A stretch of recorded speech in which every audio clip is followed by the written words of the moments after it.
Hey there, we're just enjoying a nice summer morning here up in the northern end of the Shenandoah Valley. Got a nice patio here to sit on, got a nice hot cup of coffee, and a very comfortable chair. This one right here is a prototype of an Adirondack chair that I'm going to build. I made the prototype to do three things essentially. First, I wanted to validate that the plan that I had was sufficient. The second thing I wanted to do was validate that the drawings that I made up in VCarve Pro were accurate. And the last thing I wanted to do was to validate that my CNC was going to cut this just the way that I had drawn it up, and that all the parts would fit together and make this Adirondack chair. In the process, I was able to confirm the location of where those bolts are going to go on the legs and the back slat right here. I was also able to confirm that all the screws were the right size and that they would fit appropriately. I'm going to sit here, I'm going to enjoy this cup of coffee, and then when I get done I'm going to go into the shop and I'm going to start making that Adirondack chair. If you ever thought about making an Adirondack chair, or if you want to make another one with your CNC, then you might find this interesting, and I encourage you to stick around. We'll talk to you in just a little bit.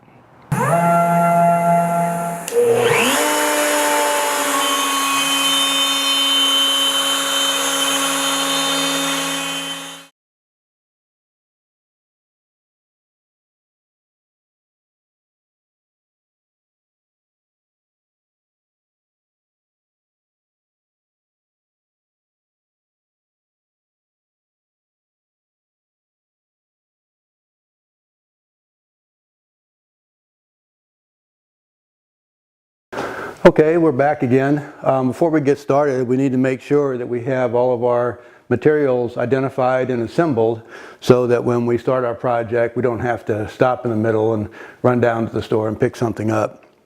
There are some special items that you're going to need to make this Adirondack chair. The first thing that I found out during my research was that since this is an outside chair, stainless steel is the choice for the fasteners. And after doing a little more research, I decided to settle on 316 stainless steel, which I ordered from McMaster Car. I'm going to need 10 bolts. I'm going to need a box of 316 washers and 316 nuts. And this is all 1/4 20 to match the holes that I'm going to drill in the wood. And the size of the screws, you're going to need just a couple 1 1/4 inch screws, and I'll show you where those go when we make the chair. But for the most part, you're going to use, except for 2 screws, you're going to use 1 5/8 inch screws, and that's what the design calls for. And I did confirm in my plywood prototype outside that those are the size screws that work. There are a couple of special tools you're going to need. You're going to need a plug cutter if you're going to use plugs to cover your screw heads with. I ordered a plug cutter off of Amazon. It was a high-speed plug cutter. Unfortunately, it was going to take a week or so to come, maybe longer than that. So I got a less expensive plug cutter, and this is the one I'm going to wind up using. Actually, it's the one I wound up using to cut some plugs in the prototype. It worked very well, so I'm going to use that. You're going to find it very, very beneficial to use a combination of a drill and a countersink. The countersink will be whatever your plug cutter is. In this case, my countersink is exactly 3/8 inches wide. So I used a 3/8 inches plug cutter, and that's the reason I had to send off and order one of these, was because I did not have a 3/8 inch plug cutter. You're going to again have a consideration of what type of glue to use. There are a number of different outdoor glues. I just use this because it's readily available. It's a number 3 glue, and it's waterproof and can be used for exterior projects. So I use this, or will use this on my project. Also from the prototype, I came up with 2 pieces that I'm going to use on the make of the chair. I've got a 20.5-inch spacer that I'm going to use on the back. And then in order to cut a 60-degree angle on my, or I'm sorry, a 30-degree angle on my router table, I'm going to use this template right here, which is going to go on the upper back piece that needs that particular angle cut into it. And I'm going to use a router to do that. And so I'm going to use this template. The last things you'll need to consider will be the type of material that you're going to use. Any outdoor furniture wood is sufficient, teak or mahogany, or I decided to use cedar because I hadn't made one of these chairs before other than the prototype out of plywood, and I thought, well, cedar is probably the least expensive wood. It's a good wood, so that if my chair turns out good enough, I'll keep it for a while. It will sustain during the cold and hot months. It's almost impervious to water and insects, so it's a good wood. It just so happened,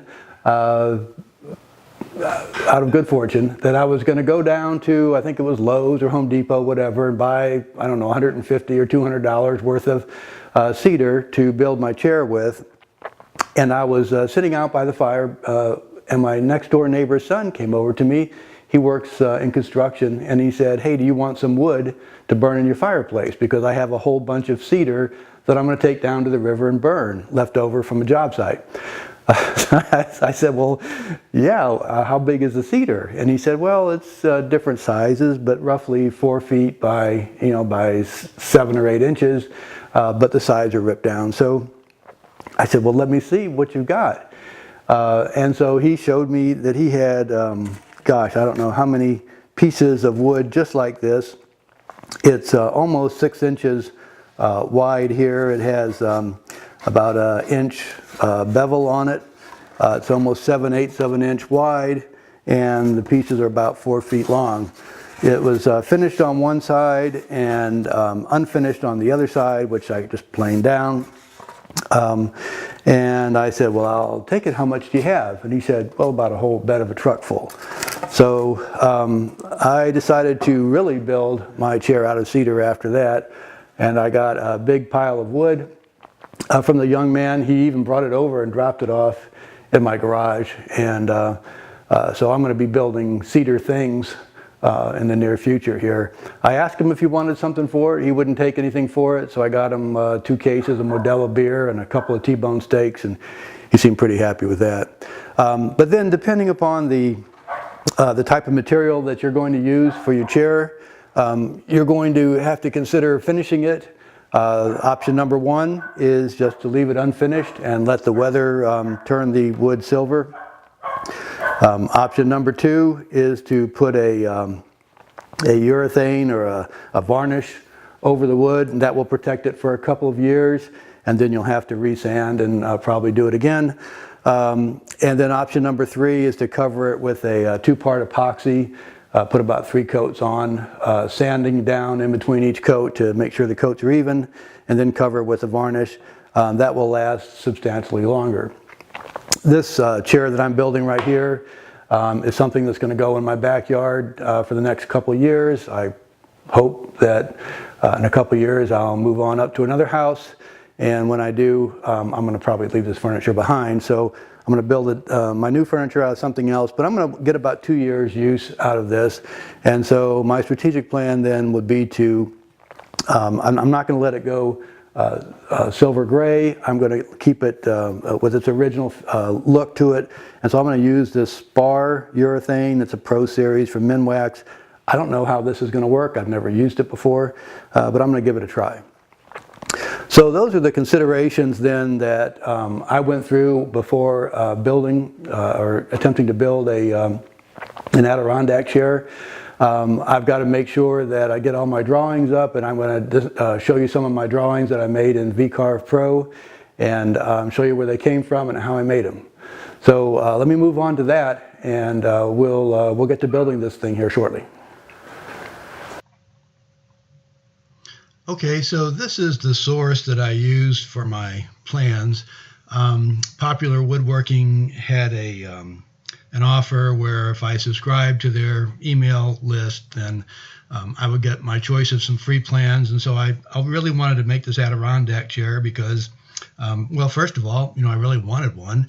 And second of all, I thought that the Adirondack chair would make an excellent example to show the integration of the CNC into the woodworking workflow. So I got this plan, and let me show you what I did and how I transposed that. And there's Norm Abram. He's the original designer of the chair. Used to run a show called the New Yankee Workshop. Man, that was an excellent show. Certainly miss Norm and the New Yankee Workshop. Had some instructions on how to assemble the chair, and then some graphics that show the different types of the different parts of the chair and what they're called, and then this list right here that shows essentially what the dimensions are and how many of each piece you need. This is what I use to transpose the design into VCarve Pro. All the parts that had a flow or a pattern to them were marked off into 1-inch squares and shown here on this page. So I just transposed this into VCarve Pro. Some more instructions. Here are some dimensions of and measurements of where the bolts and some of the key locations are for screws. I transposed that as well, and you'll see that when I show you my VCarve Pro, and then some final pictures of the assembly. So let me go into VCarve Pro, and I'll show you what I got here. I went ahead and recreated that 1-inch square matrix in VCarve Pro, and then using lines and nodes and arcs and one thing and another, I was able to get to the point where I could recreate those very accurately. This particular picture right here shows the arm brackets. Let me get out of that. But you'll see this right here shows how I use those 1-inch squares to transpose those patterns from that magazine. I also not only made the arm bracket, but I made the arms. And again, from the magazine, I took those measurements and I located where the 1/4-inch bolts go at the back. And then in the front, I made some 1/8-inch pilot holes here that show where the critical location of those particular screw holes. These two screws right here, this one and that one, and on the corresponding arm, this one and that one, those screws go into the top of the leg, and then this one screw hole by itself screws into the arm bracket. And so those positions, as I mentioned before, those positions are critical to get those right. And so using the CNC, transposing those measurements, I was able to get those very, very accurate, and they worked out real well on that prototype. Let me close this one and show you the leg. The leg, even though it's a rectangle and can be cut on the table saw, the legs have some very critical measurements associated with them as well. These 3/4-inch holes right here are the layouts for the bolts, and again, the placement of those has to be very precise. So confirming that on the prototype, I went ahead and transposed those onto the legs, and then up here, these are 1/8-inch pilot holes for some of the screws. Those two holes are for the screws that go into the arm bracket. And when we get to the assembly, I want to show you one of the key things you need to know. If you pre-drill these holes right here, these 3 holes right here, the way that I did on my CNC, you want to make sure that you orient those holes correctly when you assemble the chair, because these 2 holes right here, the 2 holes on the edge, they have to point towards the back of the chair, and the single hole points towards the front of the chair. If you turn it around and get it backwards, That is very easy to do, as if you build a prototype, you may understand better what I'm talking about. But if you turn those around, it'll still work, and you'll still get those bolts to go into the wood, but it'll be right on the very edge, and it may conflict with where you're going to put some of your screws into your chair as you assemble it. So the placement of that's going to be pretty critical. And again, I'll try to remember to cover that when we do the assembly. That's pretty much then how I transpose those drawings from that popular woodworking magazine into VCarve Pro. I hope that makes some sense to you, and we'll go ahead and move right along. Thanks.